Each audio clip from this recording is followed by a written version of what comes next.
নমস্কার।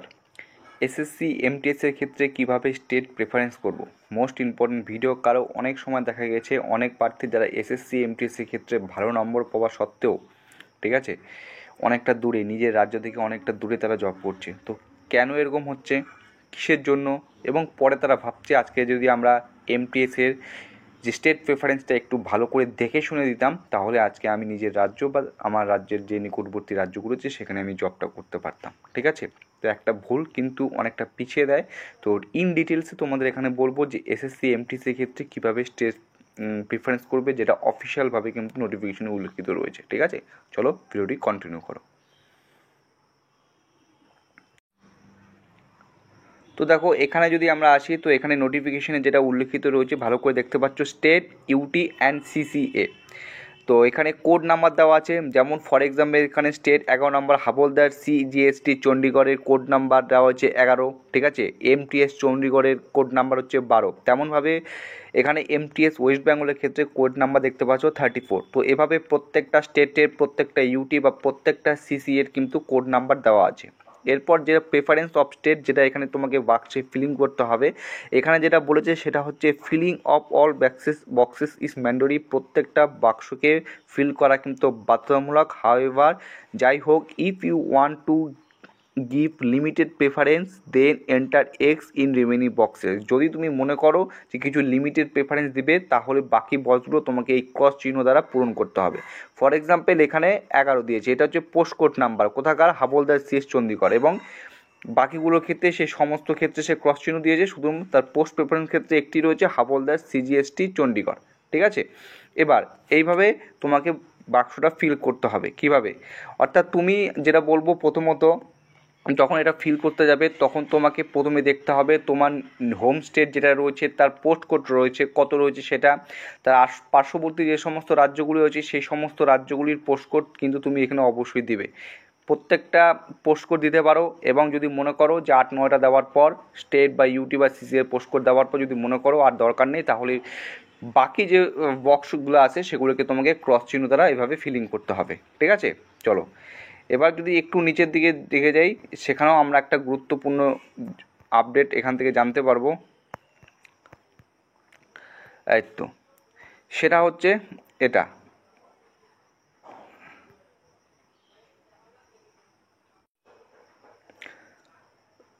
এটা দেখো তোমরা, post name of the state UTCCA, তারপর হচ্ছে কোড নাম্বার দেওয়া আছে। ফর এক্সাম্পল তুমি যদি পশ্চিমবঙ্গের প্রার্থী হয়ে থাকো তো ভিডিওটা একটু ভালো করে দেখো। এখানে তুমি ফার্স্ট চয়েস হিসেবে কোনটা দিতে পারো না দিতে পারো সেটাও আমি তোমাদের এখানে বলার চেষ্টা করছি। মনে করো 34 এমটিএস ওয়েস্ট বেঙ্গলের ক্ষেত্রে, এখানে দেখতে পাচ্ছ এমটিএস ওয়েস্ট বেঙ্গলের ক্ষেত্রে কোড নাম্বার হচ্ছে 34, যেটা আমি পোস্ট প্রেফারেন্সে তুমি সবার আগে দিতে পারো। হোমস্টেড, অনেকে এটা ভাবে যে কাট অফ অনেকটা বেশি যায়, এর জন্য আমি হোমস্টেডকে দেবো না, কিন্তু কাট অফের উপর নির্ভর করে এভাবে কোনো প্রেফারেন্স দেবে না, নিজের স্টেটটাকে আগে রাখার চেষ্টা করবে। 2 নম্বর যেটা দেবো সেটা হচ্ছে এখানে দেখো হাবিলদার সিজিএসটি কলকাতা রয়েছে 27। দেখো হাবিলদার সিজিএসটি কলকাতা যার পোস্ট কোড রয়েছে 27, তুমি এটা দিতে পারো। তারপরে হাবিলদার কাস্টম যেটা একটা রয়েছে, হাবিলদার কাস্টম কলকাতা যার রয়েছে 29 কোড, সেটা তুমি দিতে পারো। ঠিক আছে, এভাবে তুমি একে একে তোমার পোস্ট অনুসারে কোনটা তোমার ভালো হয়, প্রথমে ওয়েস্ট বেঙ্গল দিলে, তারপরে কলকাতা দিলে হাবলদারের জন্য, তারপরে তুমি মনে করো ত্রিপুরা দিতে পারো। এখানে ত্রিপুরারও পোস্ট কোড রয়েছে, দেখতে পাচ্ছ ত্রিপুরার পোস্ট কোড এখানে রয়েছে হচ্ছে 42। ঠিক আছে, তুমি অসম দিতে পারো যার পোস্ট কোড রয়েছে 37। এভাবে নিজের রাজ্য, তারপরে আস্তে আস্তে দূরে দূরে রাজ্যগুলির পোস্ট কোড তুমি এখানে দিতে পারো।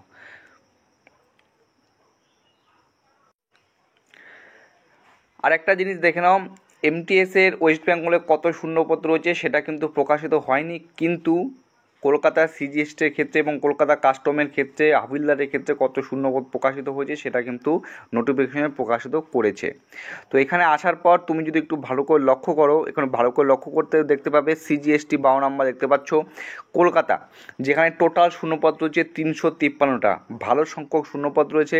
আরেকটা দেখতে পাচ্ছ কাস্টম কলকাতা, যেখানে টোটাল শূন্যপদ রয়েছে 97টা, টোটাল যোগ করলে 450+ কিন্তু শূন্যপদ রয়েছে তোমার সিজিএসটি এবং কাস্টম কলকাতায় রিজিয়নে। ঠিক আছে, এই ক্যাডার কন্ট্রোল অথরিটি বা সিজিএর আন্ডারে। তো এখানে তুমি অবশ্যই পোস্ট প্রেফারেন্সে আমি বলবো অবশ্যই কিন্তু এগুলো দেওয়ার চেষ্টা করবে। এবং একটা উদাহরণস্বরূপ তোমাদের এখন দেখাবো, যাতে তোমাদের বুঝতে সুবিধা হয়।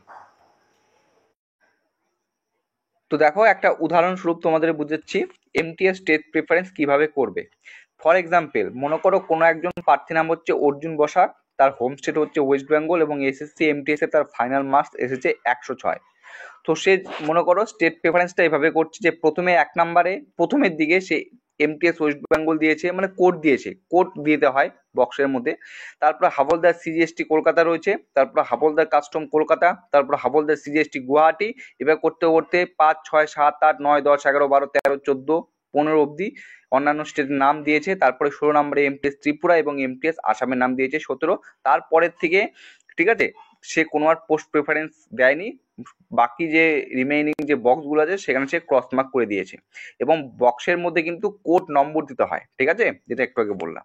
আর পাশে তোমরা এগুলো যেটা দেখতে পাচ্ছ সেটা হচ্ছে ধরে নেওয়া হচ্ছে এক্সাম্পলের জন্য কাট অফ। এমটিএস ওয়েস্ট বেঙ্গলের ক্ষেত্রে মনে করো কাট অফ গেছে 112, কিন্তু প্রার্থীর ফাইনাল মার্ক রয়েছে 106, অর্থাৎ সে কিন্তু এই স্টেটের জন্য অ্যাপ্লিকেবল নয়, যেহেতু সেই স্টেটের কাট অফ ক্রস করতে পারেনি। অর্থাৎ তুমি যেখানে এমটিএস ওয়েস্ট বেঙ্গলের প্রেফারেন্স নাম্বার 1 দিয়েছিলে পোস্ট কোড 34, সেখানে তুমি কিন্তু পাবে না, এখানে তুমি অ্যাপ্লিকেবল নও। তারপর হাবলদার সিজিএসটি কলকাতার ক্ষেত্রে কাট অফ অনেকটা বেশি গেছে, তুমি নাম্বার পেয়েছো 106, এখানে 108, তুমি এখানে কাট অফ ক্রস করতে পারোনি। তেমন ভাবে কলকাতা কাস্টমের ক্ষেত্রে হাবলদারের ক্ষেত্রে 119, তুমিও এখানে কাট অফ ক্রস করতে পারে, তুমি এইখানেও এই পদের জন্য অ্যাপ্লিকেবল নও। কিন্তু দেখা যাচ্ছে তুমি হাবলদার সিজিএসটি গুয়াহাটি তুমি নম্বর যেখানে কাট অফ গেছে 105, হাবলদার সিজিএসটি গুয়াহাটির ক্ষেত্রে নম্বর গেছে 105, কিন্তু তোমার ফাইনাল মার্ক হচ্ছে 106, অর্থাৎ তুমি এই যে পোস্ট রয়েছে হাবলদার সিজিএসটি গুয়াহাটি, তুমি কিন্তু এখানে অ্যাপ্লিকেবল, তুমি ওখানে উপযুক্ত, তুমি যেহেতু এখানে কাট অফটা ক্লিয়ার করতে পেরেছো। তো তোমার পোস্ট প্রেফারেন্সে তোমার নম্বর 1 যেটা হবে চাকরি পাওয়ার ক্ষেত্রে জব লোকেশন, সেটা কিন্তু হয়ে যাবে হাবলদার সিজিএসটি গুয়াহাটি 1 নম্বরে থাকবে। তারপরেও ত্রিপুরাতে তুমি এমটিএস দিয়েছিল 16 নম্বরে ছিল, কিন্তু তোমার এখানেও তুমি পাস করেছো, তুমি এখানে কাট অফ ক্লিয়ার করেছো। এমটিএস আসামের ক্ষেত্রে তুমি কাট অফ ক্লিয়ার করতে পারোনি, তো এখানে তোমার হবে না। তো এখানে প্রথম যেটা তুমি করছো অর্থাৎ পোস্ট প্রেফারেন্স, তুমি 1 থেকে সম্পূর্ণ শুরু করে প্রথমে পোস্ট প্রেফারেন্স কোনটা দেবে, দ্বিতীয় পোস্ট প্রেফারেন্স কোনটা দেবে, তৃতীয় পোস্ট প্রেফারেন্স কোনটা দেবে, চতুর্থ, পঞ্চম, প্রত্যেকটা পোস্ট প্রেফারেন্স দেওয়া কিন্তু মোস্ট ইম্পর্টেন্ট, এবং খুব সতর্কভাবে তোমাকে দেখে শুনে বুঝে দিতে হবে। যদি তুমি মনে করো যে না আমি হাবিলদার পোস্টের ক্ষেত্রে চাকরি করতে চাই, হাবিলদারের ক্ষেত্রে চাকরি করতে চাই, সেক্ষেত্রে তোমাকে কিন্তু হাবিলদার সিজিএসটি কলকাতা বা হাবিলদার কাস্টম কলকাতাকে পোস্ট পেপার হিসেবে সবার আগে রাখতে হবে। গুয়াহাটি হাবলদার সিজিএসটি সবার আগে রাখতে হবে, কারণ এখানে ফিজিক্যাল আছে, হাইট মেজারমেন্ট ব্যাপার আছে। কিন্তু তুমি যদি মনে করো না আমি শুধুমাত্র এফএসসি এমটিএস এর ক্ষেত্রে দিব, আমি আমি দৌড়ানোর ক্ষেত্রে, ওয়াকিং এর ক্ষেত্রে এরকম কোনো কিছুর মধ্যে যাব না, তাহলে কিন্তু তোমাকে এসএসসি এমটিএস যেটা আছে পোস্ট পেপার হিসেবে সেগুলোকে সবার আগে দিতে হবে। ফর এক্সাম্পল, সেক্ষেত্রে তুমি ওয়েস্ট বেঙ্গল এমটিএস এর 1 নম্বরকে দিতে পারো, তারপরে এমটিএস ত্রিপুরা, এমটিএস আসাম, এভাবে করতে করতে নিজের রাজ্য প্রথমে, তারপর পার্শ্ববর্তী রাজ্য, তারপর নিজের রাজ্য থেকে ধীরে ধীরে ধীরে ধীরে দূরে দূরে দিতে পারো, ঠিক আছে। এভাবে দেওয়ার চেষ্টা করবে, তাহলে পোস্ট প্রেফারেন্স হিসাবে যে স্টেটে তুমি কাট অফ সবার আগে ক্লিয়ার করবে এবং তোমার পোস্ট প্রেফারেন্সে যেটা সবার আগে থাকবে সেখানে কিন্তু তোমার জয়েনিং হবে, ঠিক আছে। বা তুমি সেই জায়গার জন্য বা সেই স্টেট বা ইউটি বা সিসি এর জন্য অ্যাপ্লিকেবল।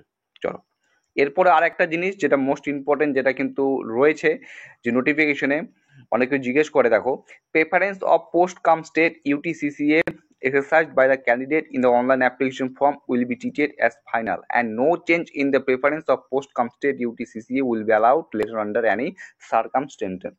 অনলাইন আবেদন করতে প্রার্থীদের দ্বারা প্রয়োগ করা পোস্ট কাম স্টেট সিসি এর পছন্দকে চূড়ান্ত বলে গণ্য করা হবে, এবং এরপরে পোস্ট কাম স্টেট ইউটি বা সিসি এর পছন্দের কোনো পরিবর্তন পরবর্তীতে কিন্তু কোনো পরিস্থিতি অনুমোদিত হবে না। অর্থাৎ এক্ষেত্রে বোঝাতে চেয়েছে তুমি যখন এটা সিলেক্ট করবে, পোস্ট প্রেফারেন্স বা স্টেট প্রেফারেন্সটা সিলেক্ট করবে, অবশ্যই একটু ভালো করে দেখে শুনে নিয়ে প্রথমে একটা ছোট ডায়েরি বা কাগজে নিজের পছন্দ মতো কোন স্টেট, ঠিক আছে, কিভাবে তুমি সেটাকে কিভাবে তুমি কোন জায়গায় বা কোন স্টেটে তুমি সবার আগে নিজেকে রাখতে চাও, হাবিলদারের ক্ষেত্রে রাখতে চাও নাকি নিজের স্টেট, সেগুলোকে এক ছোট ডায়েরিতে লিখে রাখবে। তার পরবর্তীকালে কিন্তু যখন ফর্ম ফিল আপ করবে সেগুলো পরপর অনুসারে তুমি এখানে ফর্ম ফিল আপ করতে হবে, যাতে তোমার সুবিধা হয়। The candidates therefore must exercise due diligence and caution while giving preference for post cum state UTCCA. প্রার্থীদের অবশ্যই দেওয়ার সময় যথাযথ অধ্যবসায় এবং সতর্কতা অবলম্বন করতে হবে যখন তুমি এটাকে ফর্ম ফিল আপ করবে তখন। Candidates are advice to give maximum number of preference to improve there possibility of selection. প্রার্থীদের তাতে নির্বাচনের সম্ভাবনা উন্নত করতে সর্বাধিক সংখ্যক পছন্দ দেওয়ার পরামর্শ দেওয়া হচ্ছে। মানে এখানে বলছে যতগুলো বাক্স রয়েছে প্রথমের দিকে 1 থেকে 10 পর্যন্ত তুমি মনে করো নিজের পছন্দ মতো, ঠিক আছে, নিজের পছন্দ মতো কোন স্টেট বা ইউটি বা সিসিএ দেবে, নিজের পছন্দ মতো নিজের যোগ্যতা ক্রাইটেরিয়া অনুসারে তুমি সেগুলো দিবে। বাকিগুলোকে সম্পূর্ণ যে রয়েছে সেটা তুমি যদি মনে করো যে আমি সব স্টেটকে দিব, ঠিক আছে, ধীরে ধীরে প্রথমে এই স্টেট প্রথমে এভাবে, তো তুমি সেটা দিতে পারো। কারণ এখানে এখানে বলার চেষ্টা করছে যে ম্যাক্সিমাম নাম্বার দেওয়ার প্রিফারেন্স দেওয়ার চেষ্টা করবে যাতে তোমার সিলেকশনের পসিবিলিটি অনেকটা বেড়ে যায়। মনে করো কোনো একটা প্রার্থী, এখানে আমি আরেকটা উদাহরণ দিয়ে তোমাদের এখানে বোঝাচ্ছি, ঠিক আছে, এখানেই আমি তোমাদের একটা উদাহরণ দিয়ে তোমাদের সুন্দর করে বোঝানোর চেষ্টা করছি। মনে করো এই একজন প্রার্থী 1 থেকে 17 অব্দি নাম দিয়েছে, 18 নাম্বারে রয়েছে যে পোস্ট যে দিয়েছে, ফর এক্সাম্পল ধরো করো আন্দামান অ্যান্ড নিকোবর দ্বীপপুঞ্জে সে পোস্ট কোড দিয়েছে। তারপরে এভাবে করতে করতে 30 নম্বর অব্দি দিয়েছে, ঠিক আছে, 30 নাম্বার অব্দি সে পরপর এভাবে দিয়েছে, বাকি বক্সগুলোকে সে ক্রস করে দিয়েছে। কিন্তু দেখা গেল সে এমটিএস ওয়েস্টবেঙ্গল প্রথমের 17টা সে কোনো কিছুতেই প্রথমের দিক থেকে সে কোনো কিছুর কাট অফ ক্লিয়ার করতে পারেনি। মনে করো তার নম্বর 106 রয়েছে এবং প্রত্যেকটার ক্ষেত্রে কাট অফ অনেকটা বেশি গেছে। এখন দেখা গেল 18 নম্বর এসে সে আন্দামান নিকোবর যে ইসল্যান্ড রয়েছে সেখানে কাট অফ গেছে হচ্ছে 98।